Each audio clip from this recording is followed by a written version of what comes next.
ang Diyos natin ay tapat. Tapat siya. Tandaan natin yan. Miski, sabi nga, kahit tayo ay hindi tapat, pero ang Diyos natin na buhay ay siya ay tapat sa atin. Kaya sabi niya dito, magpakatatag tayo sa ating pag-asa at huwag nang mag-aalinlangan pa sapagkat ang rason, ang nangako sa atin ay tapat. Yan. Si Ate Salvi, Oring, paki-assist mo yun. Tapat ang pangako ng Diyos sa mga umiibig sa Kanya. At sa mga taong naglilingkod sa Kanya, sabi dito, magpakatatag tayo at huwag mag-aalinlangan. Alam nyo, yung ipinangako ng Diyos sa mga banal, sa mga taong Kristiyano, sa mga taong tagasunod sa Kanya, na darating ang Panginoong Jesucristo. Tapat ang Diyos doon. At sabi ng Panginoon, yung mga taong kahit tulog ka, nakaupo ka, pagdating ng Panginoon, pagbatingting ng trumpeta, yun ang ating hinihintay, ay maririnig mo ito. Kasi mayroong isang lalaki at isang babae dito sa Matthew chapter 24, verse 36 to 42. Mayroong dalawang babae na nagigiling, narinig ng Diyos ang tunog ng trumpeta, narinig ng isa ang trumpeta ng Diyos, ay siya napasama sa pag-agaw ng Panginoon, pag-rapture. Yung lalaki, nasa bukid, na gumagawa siya, nagtatrabaho sa bukid, narinig ng Diyos, narinig ng, ang trumpeta ng Diyos ay narinig ng isang lalaki, ay siya sinama ng Diyos. Kaya sa ating mga mananampalataya, sabi dito, tapat ang Diyos na nangako sa atin, na tayo Kanyang isasama, pagdating ng Panginoong Jesucristo, pag-signal ng Panginoong Diyos na kukunin tayo, ang Diyos ay tapat.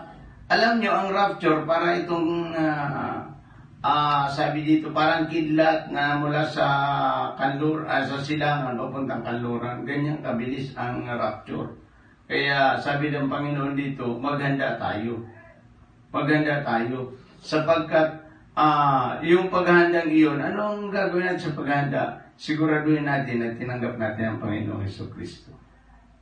Kaya sabi dito, magpakatatag kayo sapagkat ang Diyos na nangako sa inyo ay tapat.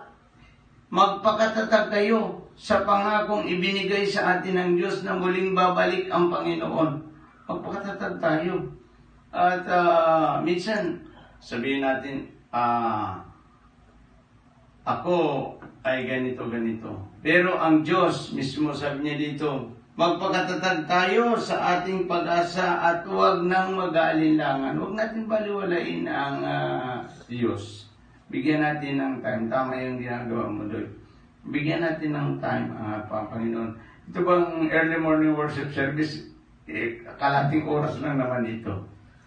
At maraming mga tao dito ang talagang nanonood sa atin sa buong mundo. Nanonood sa atin sa Australia, sa Amerika, meron tayo sa iba sa Italy, marami sa ating mga nanonood talaga sa buong mundo na pinanonood nila at ang salita ng Diyos ngayong umaga. Sabi dito, magpakatatag tayo sa ating pag-asa at huwag nang mag-aalinlangan. Ang rason ganito, sapagkat ang Diyos na nangako sa atin ay tapat. Totoo yung sinabi niya na babalik siya para sa iyo at para sa atin. Babalik siya.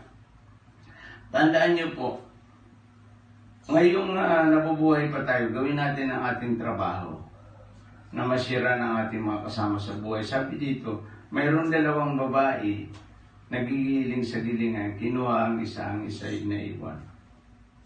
Pero dahil nga sa katigasan ng ulo ng mga tao, ay basta may pangaral natin, sabi ng Ezekiel, tapos na. Kasi, alam nga naman kalagka rin pa kita siya. Hindi mo naman yan kaya. Kasi ang tao, kasi nagmana ng kasalanan, mahirap.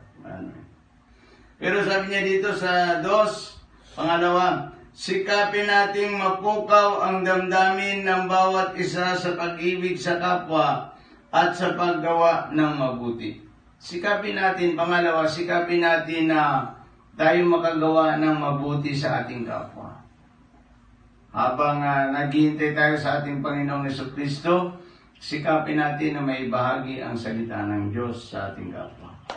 Pangatlo, at huwag kaligtaan ang pagdalo sa ating pagkakatipon gaya ng ginagawa ng ilan, kundi palakasin ang loob ng isa't isa, lalo na ngayong nakikita nating malapit nang dumating ang Panginoon.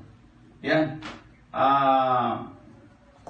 Wala siguro tayong ibang gagawin dito sa lupa. Although nagtatrabaho tayo, pero ang gawin natin ay maiayos natin yung ating mga buhay at maiayos natin yung ating mga buhay, yung mga kasama natin sa buhay, masira natin. Kasi kawawa sila. Dahil sa totoo lang po, yung mga taong may iwan dito, pagdating ng Panginoon, ang kanilang panaghoy o ang kanilang iyak ay hanggang langit. Pero mo yan, yung kanilang iyak ay hanggang langit.